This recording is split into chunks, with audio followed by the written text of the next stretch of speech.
Subsidiary of First Quantum Minerals Limited.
Good evening.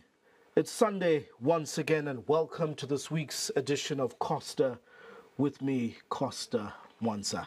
Now, the Bank of Zambia last week increased the monetary policy rate, the MPR, from 12.5% to about 13.5 basis points. This decision, in no doubt, will affect both lending and borrowing rates in the financial market, but as well reduce the quantity of money in circulation in the economy.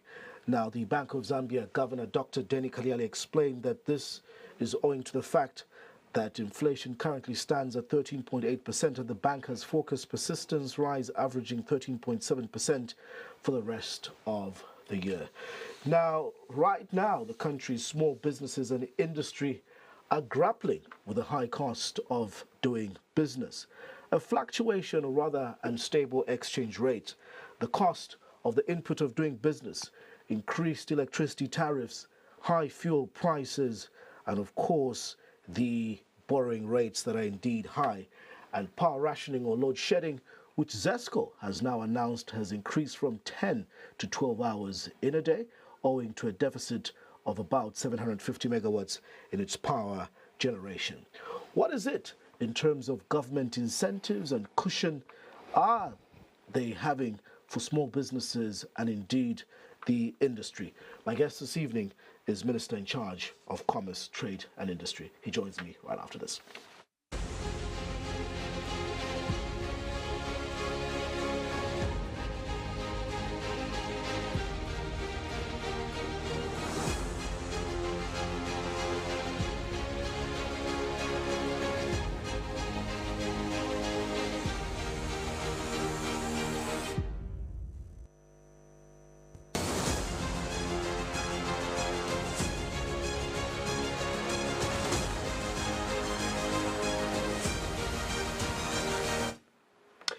Thank you so much for joining us live tonight. You're watching us on channel 271 on DStv. It's channel 20 on GOtv. Remember that our live Facebook stream is at Diamond TV Zambia, the same on YouTube. Chipoka Mulenga, Member of Parliament, is Minister of Commerce, Trade and Industry. He joins me on Costa this evening. Minister, good evening. It's a pleasure. Good evening, Costa, and thank you very much for inviting me. Minister, let's quickly tackle the elephant in the room. Things are not looking so rosy in terms of the input towards the cost of doing business. One would rather say that the current state of affairs is very gloomy and bleak for anybody running, business.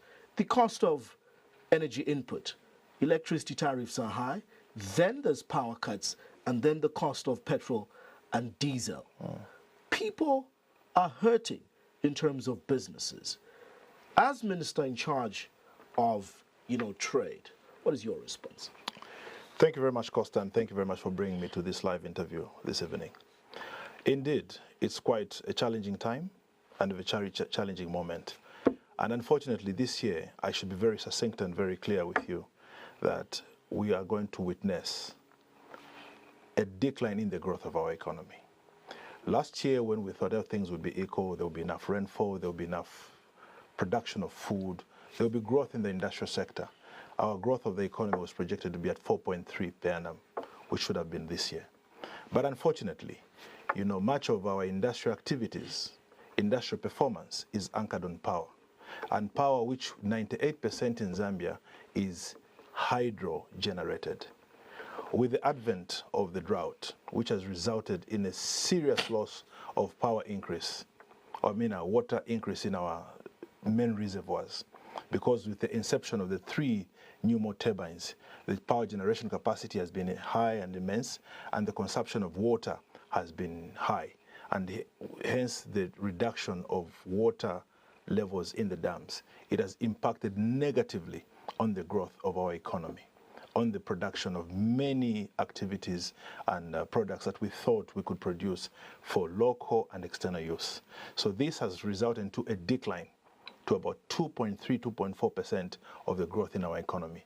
And when this decline results, it impacts negatively on our forex, on our inflation, on our currency stability when forex is not there. So indeed, this year is going to be a challenging moment for business activities. But on the counter side, or should I say on the flip side, we want to respond positively to this and see, while this challenge is there, how do we in the immediate manage or mitigate the burden of what is going on. And that's how come you see the Bank of Zambia responding with the responses that they're doing. Yes, they may seem to be very unpopular decisions, but they are mitigation measures to result into a more adverse effect. And on the other side, economic growth, how do we prepare ourselves to the landing in the next year and going beyond? That's why we are aggressively trying to approach industrial growth, industrial resumption. These mitigative measures you talk about, you know, Minister, probably you can expand on them, because businesses out there, citizens out there will then say, yes, Minister, they might be painful. Yeah. But you as a government, are you putting in place measures to kill businesses which you're responsible for? Because when the cost of borrowing is high, the cost of petrol, the exchange rate, like you've able to put it, how do businesses survive? Is it your desire that businesses should go under, should be killed, should die? I really want to be very clear with you. You've said, is it your government's decision and intention to kill businesses when the cost of petrol is high, when the cost of inflation is high? No government puts in a policy that increases inflation. I really need to correct you on that one. No government puts in a policy to increase the cost of fuel and everything. The cost of fuel or petrol and diesel, it's not about a government policy. It's about the market trend of the But governments do put in place policies such as subsidies. Governments do put in place exactly policies that should sustain businesses if they are concerned and care about them. And this is exactly that I'm trying to explain to you, Costa. But I needed to make clarity of a misquote that you said is government policy to increase the cost of fuel. Government does through the decisions you're making, obviously, to hike lending rates. Okay. Lending rates have got nothing to do, and I must make it very clear, absolutely nothing to do with the cost of fuel. The current reflective cost of fuel is the market price that you are seeing. Lending rate, high or low, it has got nothing to do with the cost of fuel, but it will have a lot to do with the cost of liquidity on the market. That's what we're saying. That's what we're saying. No, Costa. We really have to move together here. You talked about the cost of fuel, but I want to talk about as an input to the cost of doing business, Minister. Exactly. But we need to separate this. You talked about fuel, which I need to clear. It's important we clear this to the public. And I agree with you. As an input to the cost of doing business, indeed, the cost of liquidity. What we are trying to do, Costa, now, while the cost of doing business has gone high because of the inflation rate, among many other things, what measures is government putting in place to abet that? And this is why now, Costa, whether you like it or not, we are going through a phase where we need to get industrial sector development production going up. And that's why we are seeing that this year is a year where many activities deliberately by government has to go into place. The mines must get to open. Production must get to up. The reason why you find that even the Kwacha's performance has been so low, purely Zambia has been a predominantly mining country. 70% plus of our forex has been coming from the mining sector. Before 11, 12 years back, our production of copper was 1.6 to 1.8 million tons of copper. In the past 7, 8 years, we've reduced to 600,000 metric tons. The 1 million difference, Costa, is what you see that there's a deficit in the forex. Now, getting KCM back on board, getting Mopani back on board, getting Lumwana investing $2 billion in the super pit, getting FQM reinvesting $1.25 billion in this sector, getting Luansha mine dewatering and possibly getting back into production, getting Mimbula mine and Mingomba mine in Chilawombo getting back on board. These are the things that will get back us in the growth projection. And we are very optimistic that coming to February, March, we are going to start seeing our economy growing in a sustainable and resilient manner. The projection of all those, pipeline projects, we've heard this government talk about the fact that obviously everything comes into fruition around 2027, 2028 for us to be in upscale, production.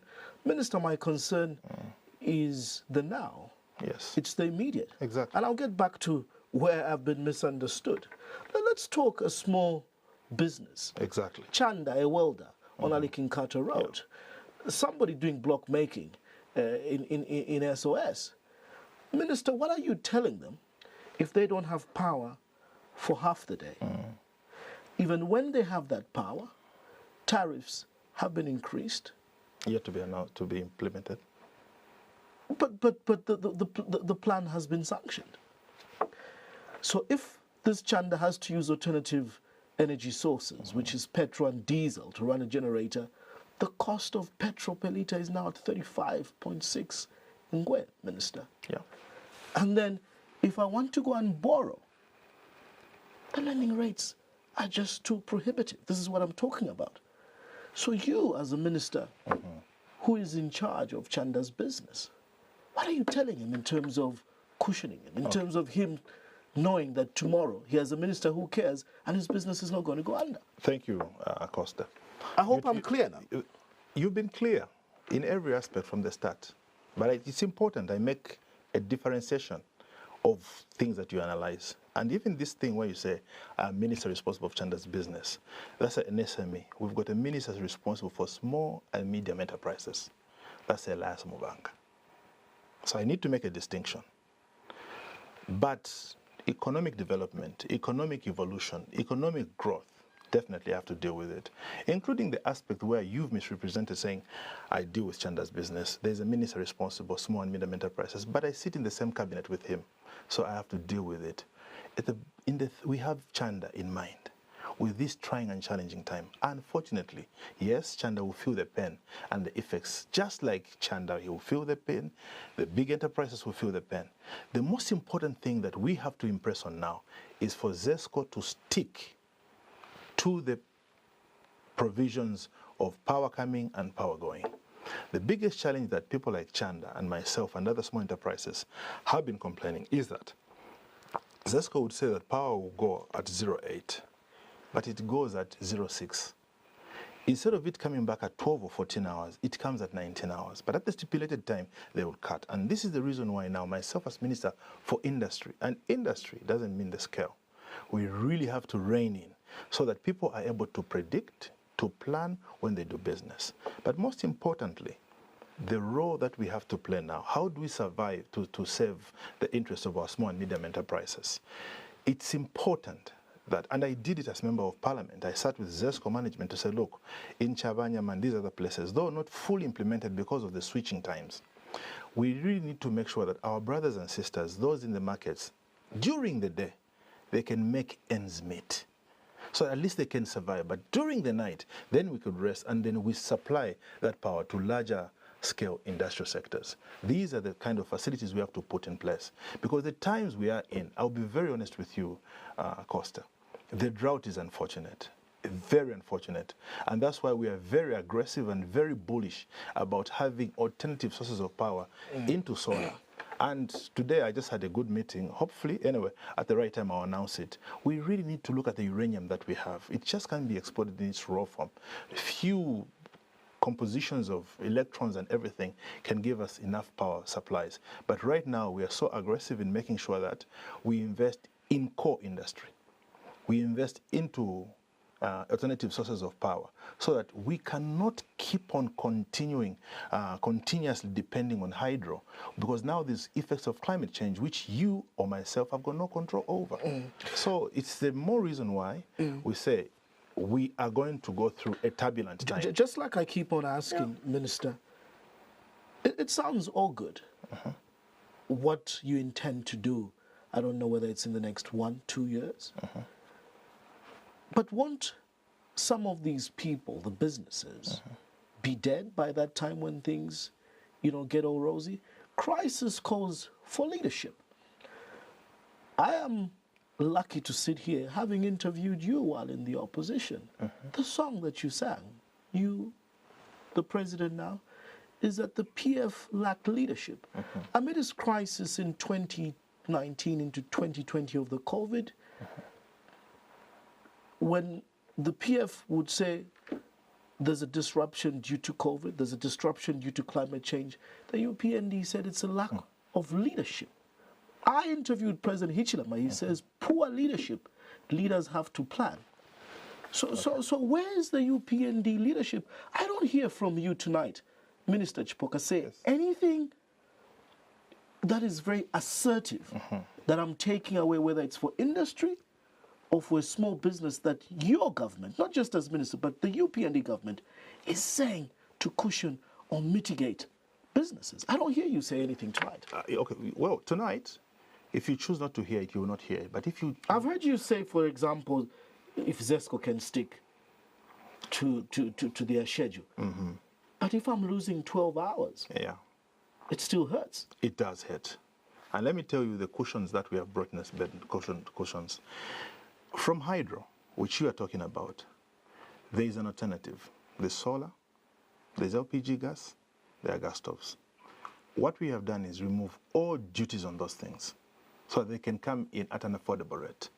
LPG gas, which you and I know, is an alternative to the electric gas stoves and among other things.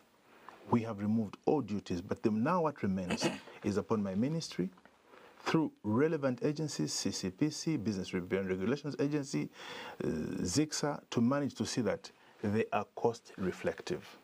They begin to be affordable on the shelves of the Zambian public. Tell you the truth, I regret the current situation. But now coming back to respond to you when you talk about leadership, indeed, leadership plays a role in how it influences and affects the livelihoods of its citizens. You're talking about COVID-19, you're talking about, look, you are the ones who love to mention that, but if I mention it, then you scold me, say you're mentioning them. But I'll respond to your question ably, Costa. When we talk about COVID-19, before even COVID-19 came on board, yes, when we were in opposition, you take me back and I'll respond to you.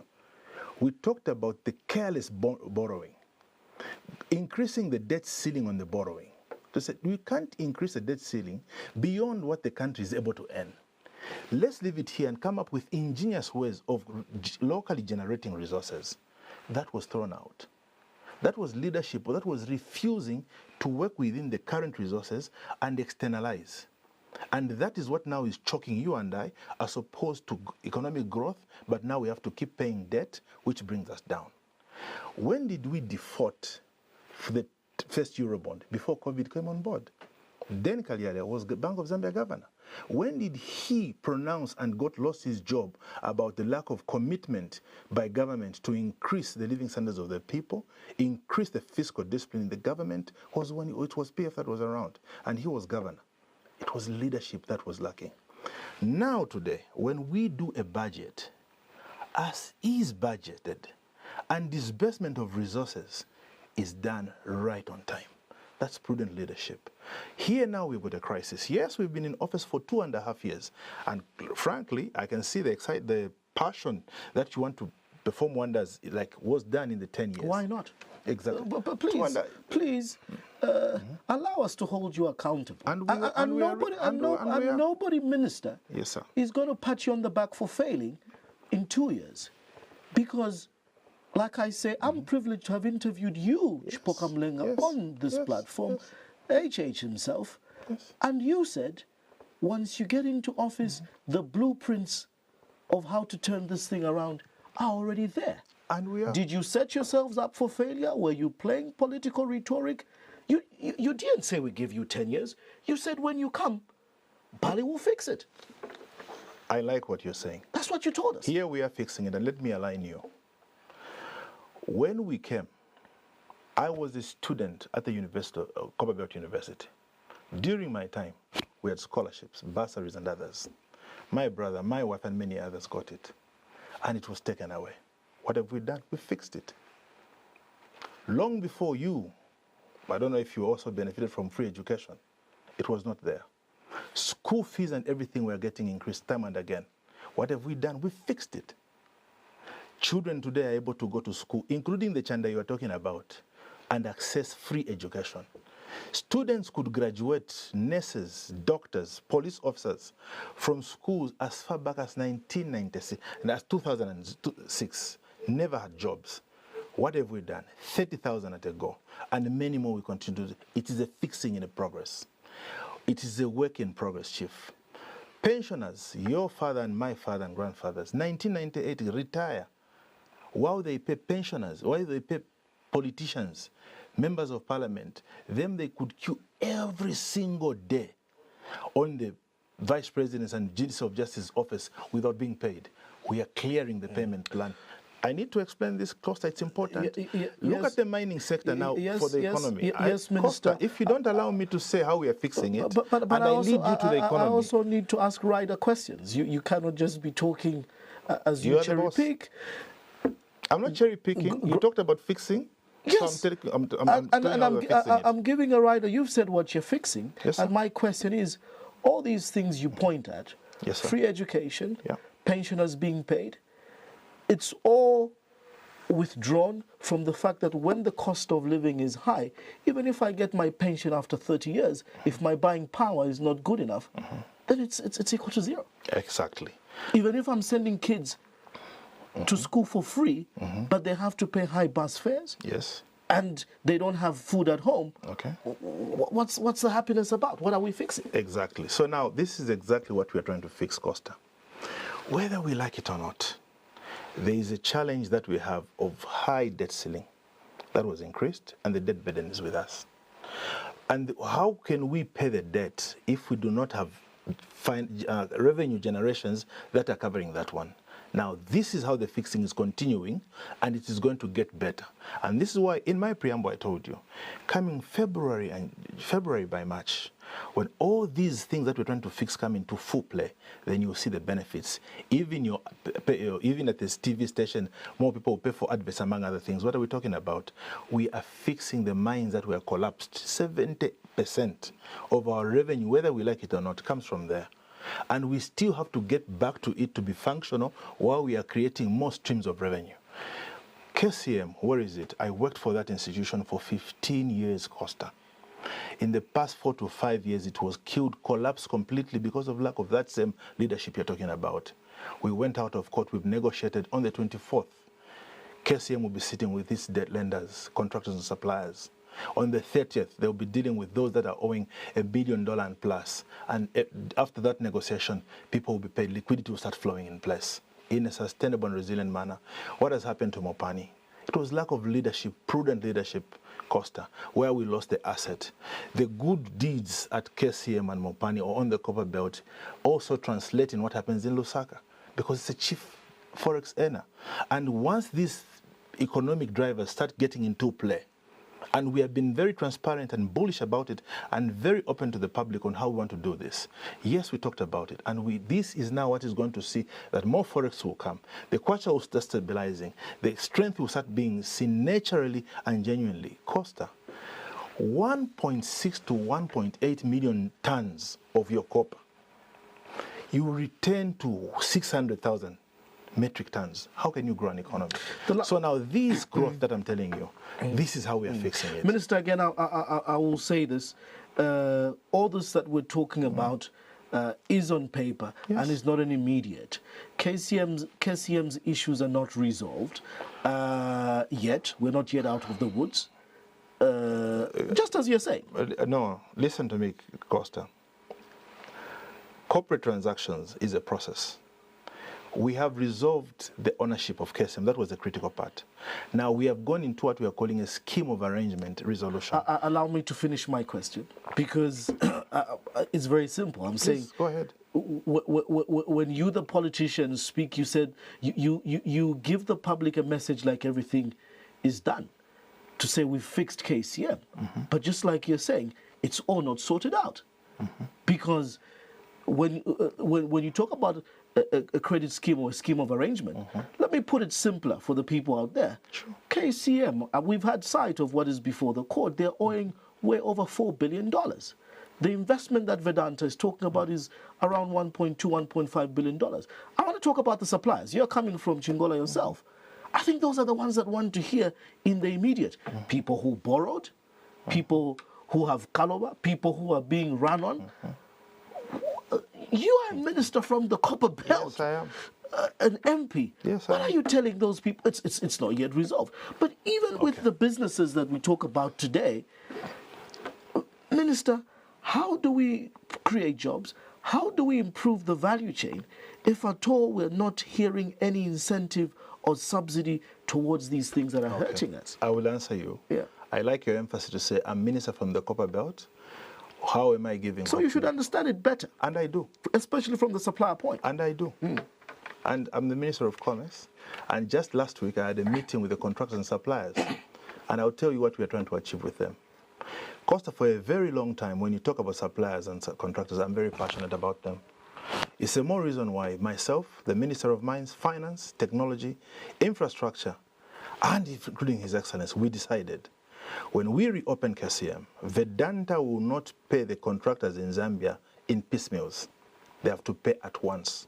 Not do a thing about it. And this is the meeting that is going to be held on the 24th of this month. I invite you, be a part of it. I am aware you were on the Copper Belt 2 weeks ago, meeting Mopani and suppliers and contractors. I've got relatives there as well, and people speak to us on the ground. Exactly. But Minister, the question is, when are they going to be paid their over $400 million owed to them? Thank you. You have been informed by your relatives. Please call your relatives and ask them again. I'm asking the Minister who was part of that meeting. I respect the way you interject when I'm trying to give a positive answer and just glorify in a negativity. But I'll give you a positive one, Costa. The meeting that I had at Mopani and KCM has seen all contractors and suppliers, including your relatives, paid 100%. The meeting that I had you're referring to at Mopani of your relatives that engaged me have seen Kitwe City Council paid the whole bill of 87-point-something million kwacha. The meeting that I had on the Copper Belt with Mopani that your relatives told you about has seen a revitalization of Zambian contractors and suppliers doing business and paid 30 days just after doing business.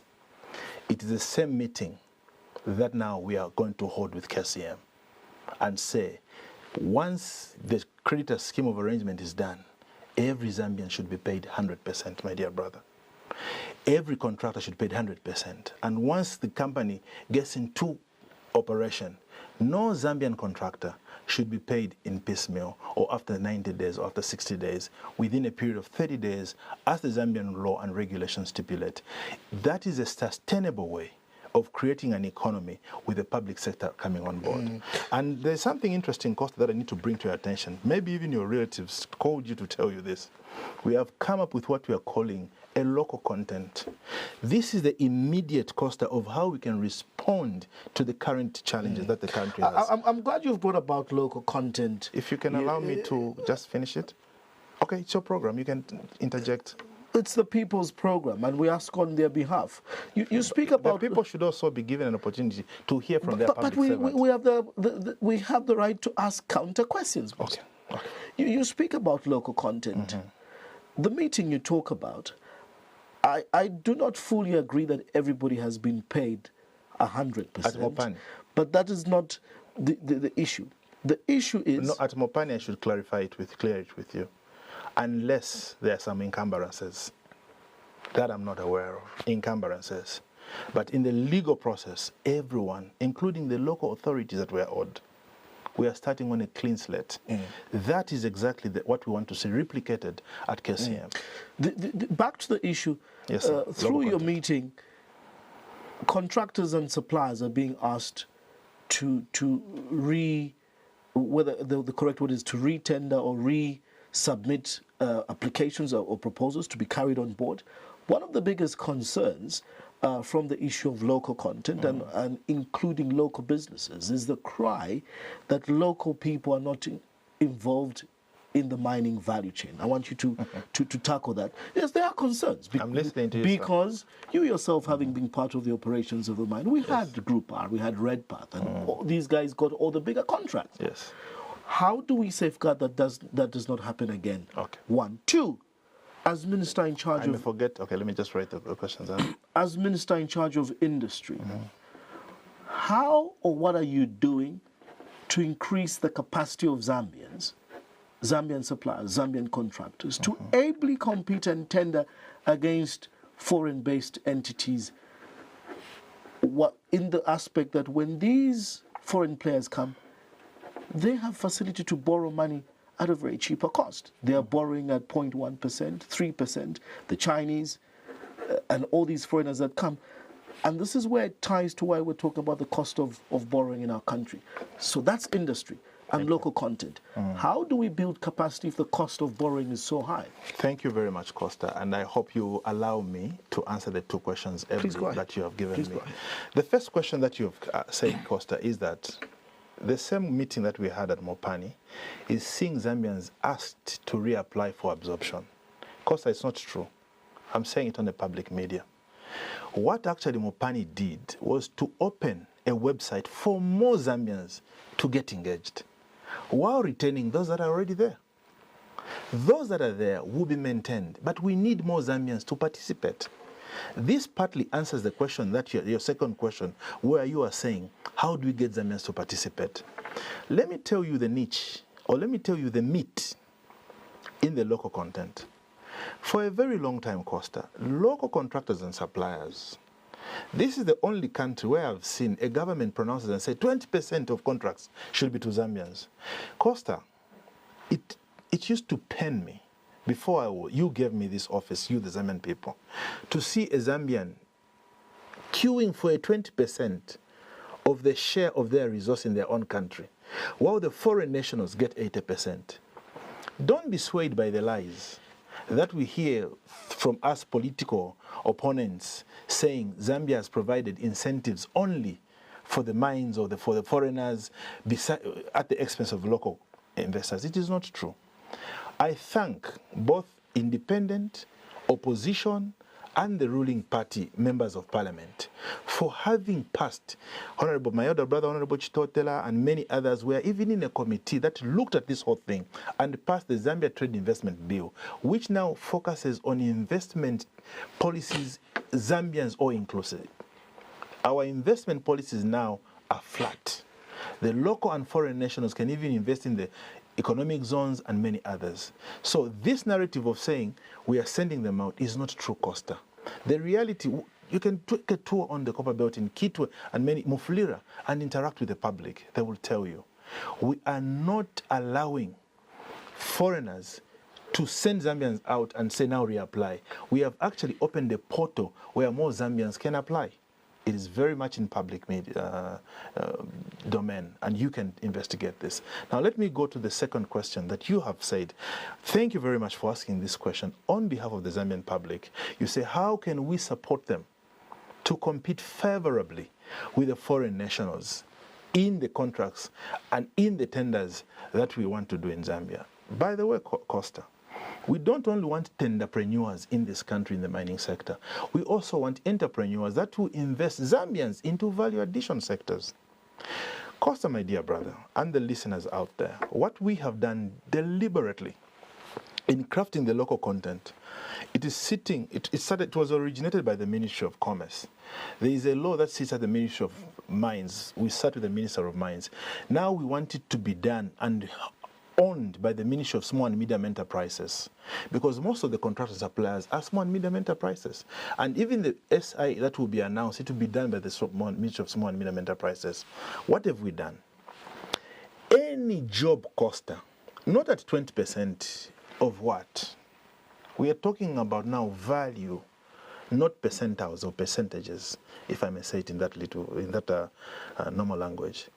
We want any job worth 30 million kwacha and less. No foreigner should tender.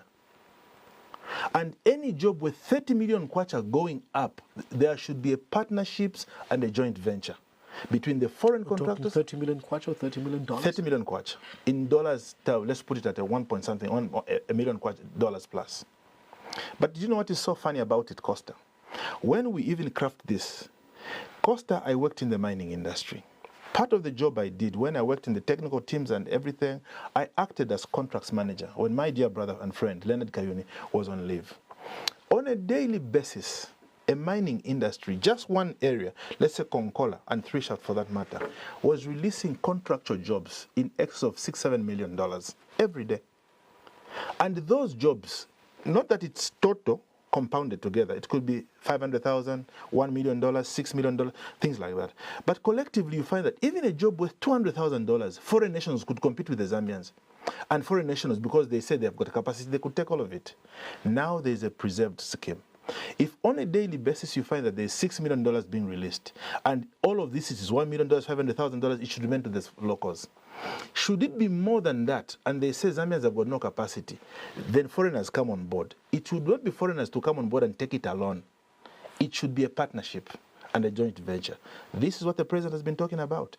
This now will capacitate, not incapacitate, but capacitate the locals to have the resources theirs, the money is with these foreign nationals. They work together. There will be transfer of skill, there will be transfer of knowledge. Minister, now you talked about affordable costs. This is critical. Yes, because even if you're going to give me a contract for $1 million, yes, for me to deliver, yes, I need cheap capital. Exactly. Good, you haven't tackled that. This, I will not shy to deal with it. And now this is where the meat is. I want to thank Barrick Lumwana. They have come up with a facility which is so close to the local content that we have come up with. The reason why you find that our local contractors and suppliers go to the banks and get high lending rates is because when the mines were paying them, there was uncertainty. Business must be certain. You should be able to plan and with guarantee know that on this particular day I'll get my money and I'll pay them. So now there was that risk which the banks were saving themselves with and increased the lending cost to the mining sector. When I was in Lumwana, the president gave me permission to go and meet with Lumwana and Barrick to discuss this aspect. We had bank CEOs represented by Citibank, the CEO was there, Stanbic Bank, my bank was there, among many other banks. And they are all willing and saying, if this facility can come to play, because the mines today have become so responsible, you do business with them, not that they'll pay you in 30 days, within 30 days they pay you. Once we have got this contract, and it's guaranteed, it's easy for us to give you affordable lending, where we just have a small profit margin and it gives back. You still haven't answered my question, Minister. On what? On the cost of affordable capital. This is what I'm giving you. My question was, how does a local business compete favorably with a foreign entity that comes and has borrowed at 3%, while I'm borrowing at 26, 29%? And this is, okay, now let me answer. So you're not talking about lowered lending rates. You're talking about the time to pay. Okay. So even if Mopani, let me take Barrick for example. I know that FQM even has 2 payment cycles, mid-month and at the month end. But even if that's the case, and I'm borrowing at 29%, as opposed to somebody who's coming at 3%, who has better conditions? Okay, now let me answer you this question. I like your hypothetical percentage that you're making reference from the countries, but I would also give you now this answer in a very strict way. The law, I don't know how you missed it, Costa. I hope the listeners did not miss it. the 20% or 29% you're referring to, the risk is in this. We sat with the banks, the Citibank CEO, Stanbic Bank CEO, and have faith. I'm mentioning them. You can have a meeting with them. The reason why they've been lending at a high cost, they do not know when they are paid back. No, but Minister, banks just don't lend to the mines. If I'm in agriculture or I'm in trade, yes, sir. Are you refusing tonight that the average interest rates in the banks are not averaging 26 to 29% in Zambia? Are you refusing? No, I'm not refusing. But so how am I misinforming the people? Listen to me. I'm telling you how we are mitigating what you're telling me. How we are mitigating, when they lend the public, the cost is high because the risk of return is uncertain. I mean, the date of return is uncertain, which is a risk to the bank, financial institutions. But as Minister for Industry, I sat with the banks. I sat with the mines to say, colleagues, mines, can you guarantee the banks that when Mwansa has got a contract to supply $3 million or $2 million worth of a project, you will pay him within 30 days? The bank said, if that can come to play, then we can lower our rates because we are certain that tomorrow will be paid and money will be put into circulation for business growth. The reason why in this country the lending cost has been high, there has been lack of responsibility. To start with, governments had not been paying their contractor suppliers on time. When we took over the reins of this office administration, Costa, the Food Reserve Agency was owing money in perpetuity. Every farmer that farms and sells to government must be paid on time. And that's what responsible leadership does.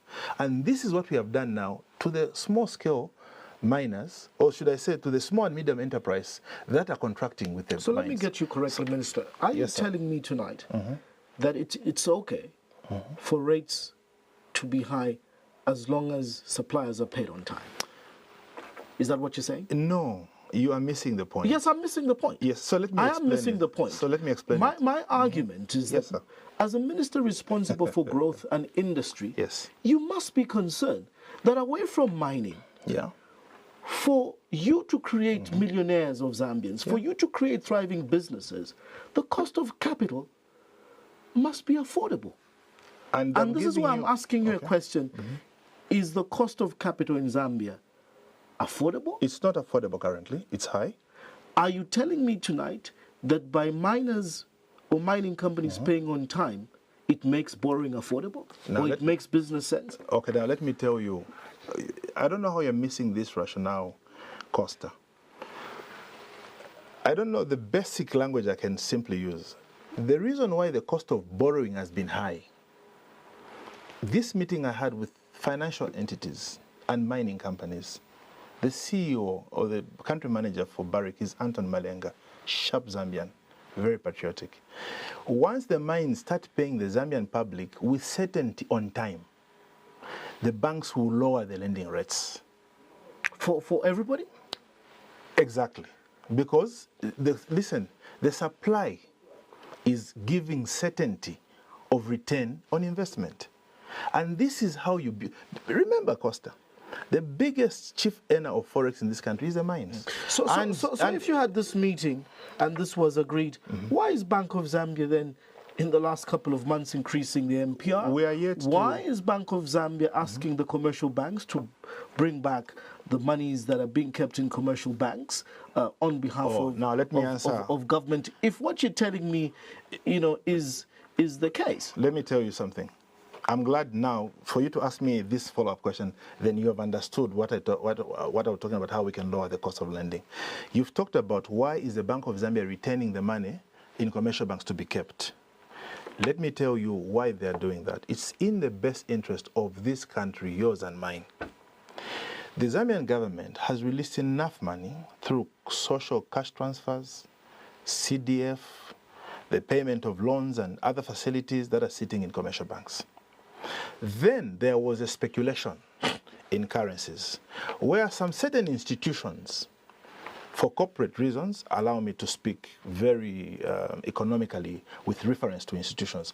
Some corporate institutions started now using the money that was docile in their accounts to buy dollars and bonds, among many other things, because it was not going to be used eminently for another debt.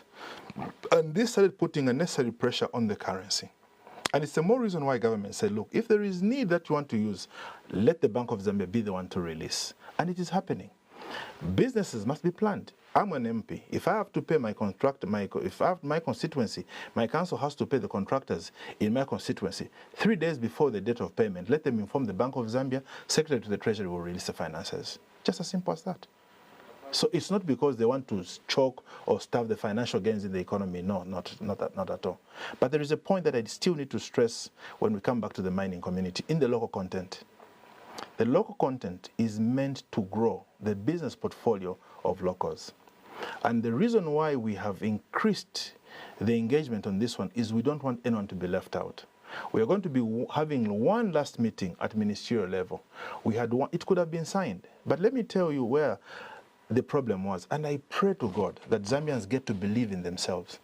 The Chamber of Mines CEO, he came to refuse to get that implemented on one account, saying $1 million is too much money. Zambians will not have access to this kind of money. Who will give them?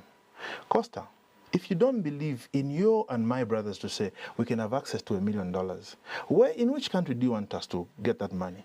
Zambians should have access to that. Definitely, we should be aspiring for 10, 50, $100 million. Exactly, my dear brother. But when I think he says who is going to give them that money, it still goes back to the question I feel you have skated around with not answering, Minister. Which one? Which one is it? As a minister responsible for the growth of industry, I think your concern, just like you said it, you're not happy that from 4.3% target GDP, we're down to almost below 2%. You'd want to see it 8-10%. For that to happen, again, I will say, for that to happen, we need to have affordable cost of capital. Exactly. And you said I was giving hypothetical issues. The Chinese, who we see investing, coming with the backing of Exim Bank or Bank of China. At what rate? Because I deal with Exim Bank and I'll give you, what you said, what rate? Well, it's definitely lower than 26%. It's below 6%. I know it's below 6%. Costa. I know it's below 6%. You were saying 3% earlier. So it's the reason why. No, I know it's below 6%. Okay. I will not argue with you on that one. I know it's below 6%. But in short, you must agree that our lending is high. I've not refused. You've tackled what you're trying to do in terms of payments with the mining sector. Yes. The reason, Minister, what you've tackled is why we saw an upswing in invoice discounting, because when mines were not paying earlier to suppliers, we saw the business go up in terms of people taking their contracts so that they could get money for invoice discounts. How many companies have closed because of what you spoke about? So in one area, you've tackled the problem of late payments. For me, it's the growth to cheaper capital. And this is what we are facilitating. Not only for the mining. If I'm a trader, let me give you a very practical example here where I'm sitting today. I am CEO of this business. We are trying to expand. But banks consider an ordinary business a high risk.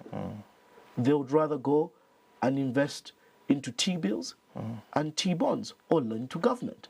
So ordinary Zambians are not being given money by commercial banks. You've said something. I don't know which one is the question from what you have said. It's still the high cost. It's still the high cost of borrowing, and local businesses being considered high risk borrowers. The private sector is crowded out right now. You have said something rightly, and not one moment have I said the cost is not low. If I say the cost of lending is cheap in this country, then I will not serve my people. We've identified where the problem is.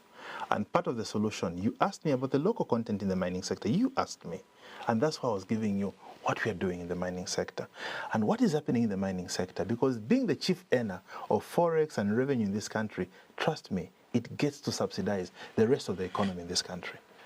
These airports you see in Lusaka were built off the revenues from the mining sector. The Findeco houses you see even here in Lusaka were built out of the mining sector. Once the mining sector begins to flourish, even Diamond TV will get many more adverts among many other things. We can't run away from that reality. But now let's look. You may think I'm not just trying to align to the mining sector and ignore your industry. Your industry is critical to us. We want this business, Diamond TV, or the media business to grow. It's a more reason why, when you told me about the fixing, we fixed even the media access, the access to information bill. That does not fix the cost of operations. Listen to me. You told me, I know. That does not fix the cost of operations. It doesn't matter, but it's about the deliverables, Costa.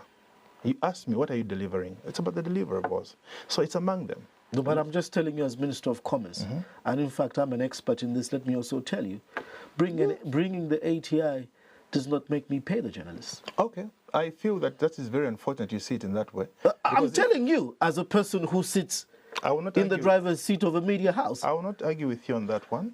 But if I were you, let me just give you a piece of advice. If I were you, an entrepreneur, the access to information bill would give me access to present more news, which would bring more. But what's the cost of gathering that news, Minister? Costa. I'm telling you as an expert who sits here. What is the cost of gathering that news? What is the cost of you sitting here and broadcasting out there to put a satellite signal? What is the cost, Minister? You know, I like your negativity in perception. Listen to me. As an entrepreneur, Costa, do you realize? How is a person who is CEO of a media business and is telling you that he is spending 8,600 kwacha per week on diesel and he's considering cutting jobs across the country for reporters to gather news in Chinsali where I can't afford to pay them? How is that being negative? Okay, thank you. How is that being negative, Minister, if that's the reality on the ground? Let me now give you a piece of advice, which you asked me a question. How would the access to information bill help you grow your financial scope? It is simple. The access to information bill gives you no limit to how you can do media coverage, which gives you more clientele. It gives you more coverage to information that can give you more sales. It gives you more information to other advertisement agents that can come and sell on your platform. It's an advice I'm giving you. Take it or leave it. You are an expert in the media, and I thank God I'll be graduating with my master's just on Tuesday. I wish you can come and cover it. And entrepreneurship is part of the media. There will be no petrol to come and cover you. Costa, I sincerely respect your opinion, and I'll leave it. It's not my opinion. I'm giving you the reality. I'll leave it there. I'll leave it there. I'll not go into this debate with you. No, okay, you've given an example. And I respect your opinion. You've given an example, and I'm telling you, as Minister of Commerce, yes, sir, that this government saying you have introduced an ATI bill, by the way, that has not been operationalized. It's not into effect. It's not, I'm giving you... And listen, I'm not the minister of the media. It's an example you gave of things that you've delivered. Yes. And I'm also telling you,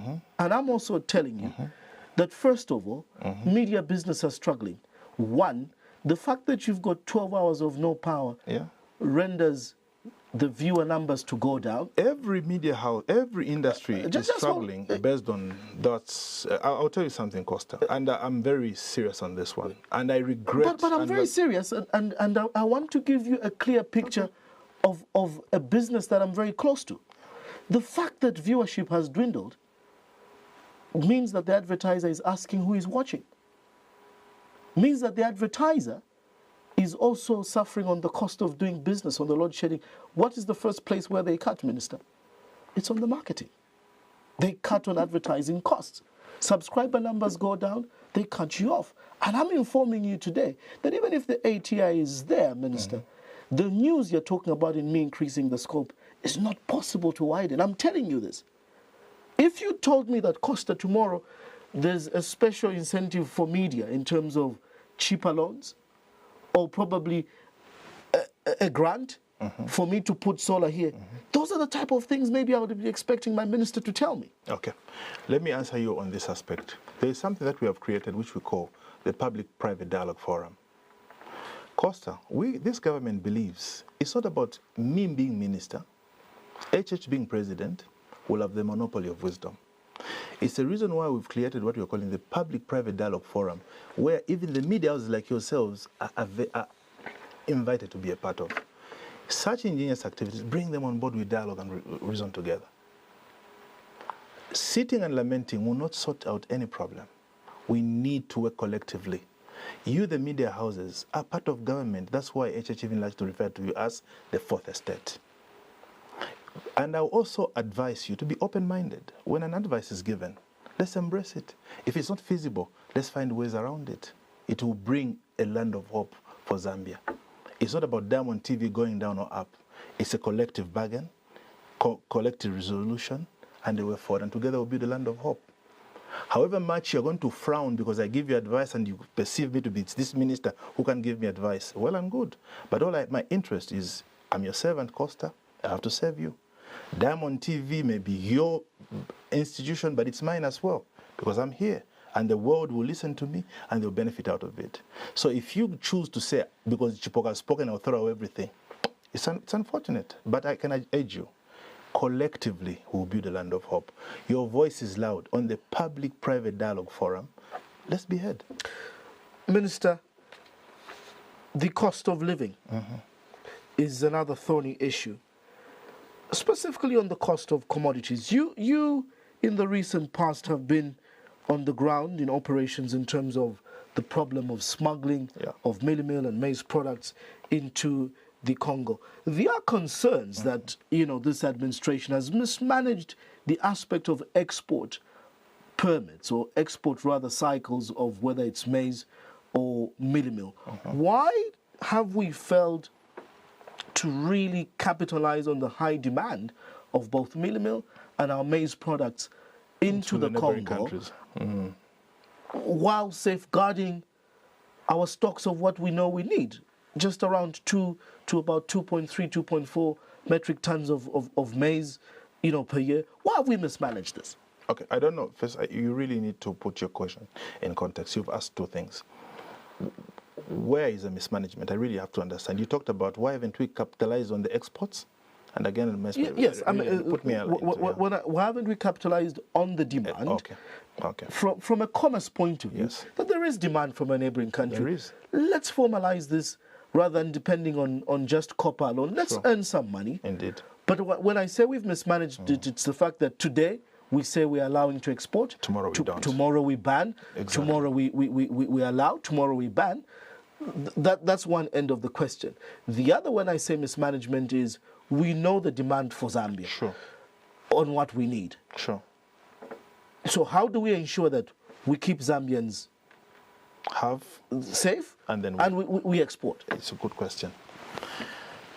First and foremost, I want to thank largely the Zambian public who responded very positively last year to the call by their public servants to say, let's farm the land.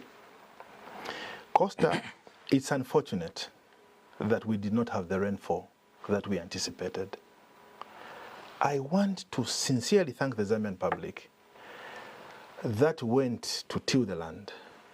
The Zambian government, the president, came and offered himself to the public that we will make sure that we produce enough fertilizer, enough seed at the right time. And this year was exceptional. We provided seed at the right time, fertilizer at the affordable rate from 1 point. Remember last time when I came here, you said, Minister, your cost of fertilizer is high. Why are we selling at 1.315? And I told you, fertilizer, we've always been importing. It has been coming with logistical challenges, but now we are going to create our own fertilizer plant. We've created our own fertilizer plant. Zambia will never, as long as right leadership is in place, import decompound again.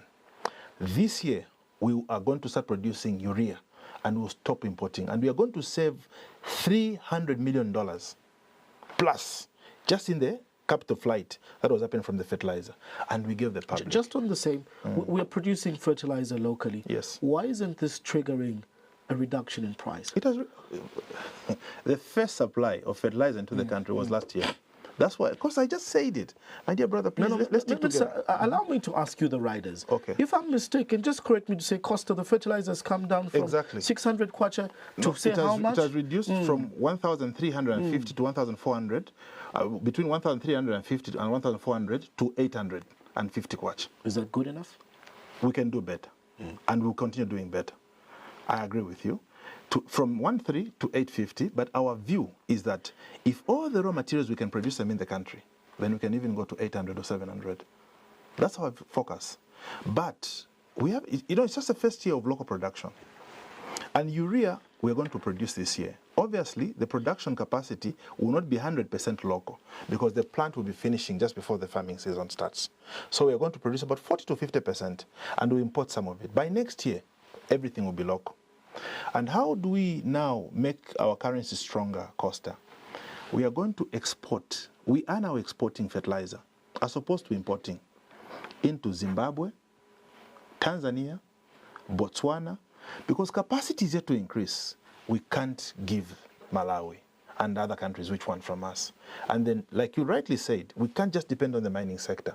Even the agricultural sector, it's not just about producing maize, it's also about giving this raw material, farmer input support into other countries. Then Forex starts coming. But to answer a question that you've ably asked me, which is very good, how haven't we been able to export to the public, for export market? It's our target, Costa, my dear brother. It is to move from 3.2 million tons production per year of maize to 10 million tons. Zambia needs only about 2.8 million tons, 2.2 million plus. I think you said the right figure. I may not be academic to master it. The Minister of Agriculture may do it.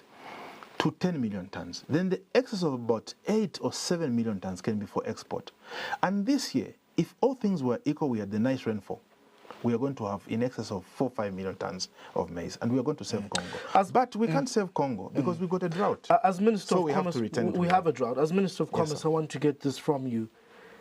Is it true that as a government, you sold excess maize that the Minister of Agriculture told us we had at the expense now that people are going to go hungry during this drought, and we are resorting to now buying maize from Tanzania? Okay, I like your question. It is true. The government of Zambia, look, the Minister of Agriculture was on radio. You're asking me to do into his portfolio. I will. It is true, government exported maize, but did not export at the expense of what we have right now. You have said, right now what we still have stock from last year. We still have stock from the previous year, which we still have today. But with the drought and we are consuming it, and it is still there. I was in my constituency on Friday, Costa, where we've got the vulnerable people that have been hit with drought and other things. And from the stock that we've produced even last year, it is in the bands of FRA. And we gave about 500 metric tons plus to the same vulnerable from the same use that we had. Politics exacerbate the situation sometimes. The consumption that we have today, none has even come from the imports. Not even one bag has come through government imported yet. What we are using is what we already have. But we've announced our plans to import. Definitely. And so we do have a deficit. Listen to me, Costa. We are projecting, we may run into a deficit going forward. We don't know the rain pattern, how it may. But we should be responsible and bring in more. We do not even want our people to stay and notice the absence of grain. That's why we even want to import more. And the importation that we are going to do is about 600 to 700 metric tons, 1,000 metric tons. It will be responsible for us to sit and wait for the people to feel the pain. Then we say, oh, now let's move in. We should move in ahead of time. And that's why we're doing it. Minister, finally, my question to you, as Minister of Industry, as Minister of Trade, what is your word tonight to industry, to trade, in the wake that just this evening we've been told that load shedding increases for another 2 hours. We've been told that deficit from 450 megawatts now to 750 megawatts in terms of power generation. The fact that you were telling me, yes, we've signed the intent to increase the electricity tariffs. They are yet to be increased. The exchange rate keeps on fluctuating. It's a cost of doing business. The MPR. What is the cushion? What are you telling them as their government? How do we hold on to sustain and make our businesses survive so that jobs are not lost, so that, businesses really just don't crumble? Thank you. First and foremost, countrymen and women, I really have to be very clear about this one. Yes, it's going to be a challenging year for everyone. Our growth in the economy has declined because of the advent of this climate change, among many other challenges that we have to work collectively as a team. We have engaged the mining giants and many other productive areas that we need to provide excess power to keep the mainstream production industries to run. And the mining industries, led by others, Lumwana and others, have agreed to say that can government negotiate on our behalf from countries like Mozambique to give us enough power and the mining industries themselves do the payment plan. The biggest challenge we have, my countrymen, small-scale, medium producers, medium-scale producers, the challenge that we have, yes, you may say we're making references to the countries. We could have gotten power from South Africa. They don't have it. We could have gotten power from Zimbabwe. They don't have it. We could have gotten power from Malawi. They are hit in the same way that we are all hit. But what we are trying to do is now, while these challenges are hitting all of us, we are trying to provide solar alternatives in the solar provisions, and we are flooding the market at the rates that are going to be very competitive so that we can move from grid power supply into the renewable energy sources. And on behalf of the industry, my focus is to make sure that all these things come in at a concessional rate, VAT-free, duty-free in the country, so that people can be able to afford all these things. And I will continue to engage the Ministry of Energy through Honorable Kapara to make sure that the stipulated announcements in less power provisions, they are stuck to, adhered to, and supplied to the public right in time. The President of Zambia has called for an emergency cabinet meeting, which will be held on Wednesday, to discuss further how can we focus on limiting the burden on our public while life continues to grow. But definitely, as long as we have we've projected the less in growth of the economy, it will mean that definitely some pain will be felt. But we can continue to engage each other, including yourselves. That's why we're talking about the Public-Private Dialogue Forum. Not everyone else, like Mwansa you mentioned, can be to the Public Dialogue Forum. But an elite like yourself, a media guru, you attend these ones, you are well informed and placed to bring the message to the public. So colleagues, the times are trying, but the measures we are putting in place in reviving the sectors and industries, the Chibombe battery plant that we are talking about to come on board and start producing, among many others, it will give us hope that going forward in the next year, there will be growth. Collectively, we stand as a country. We should never be divided because of the hardships, but let's put our heads together on best how we can grow the country. Costa, I thank you. Minister of Trade, Commerce and Industry Chipoka Mulenga has been my guest on Costa this evening, discussing whether government is on track on delivering development. Thank you so much for coming through this evening. Remember to catch a repeat episode on Tuesday. It's at 23 hours. And of course, the live stream as a recorded feed on Facebook is at Diamond TV Zambia. Good night and God bless.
Costa was brought to you by FQM Trident Limited, a subsidiary of First Quantum Minerals Limited.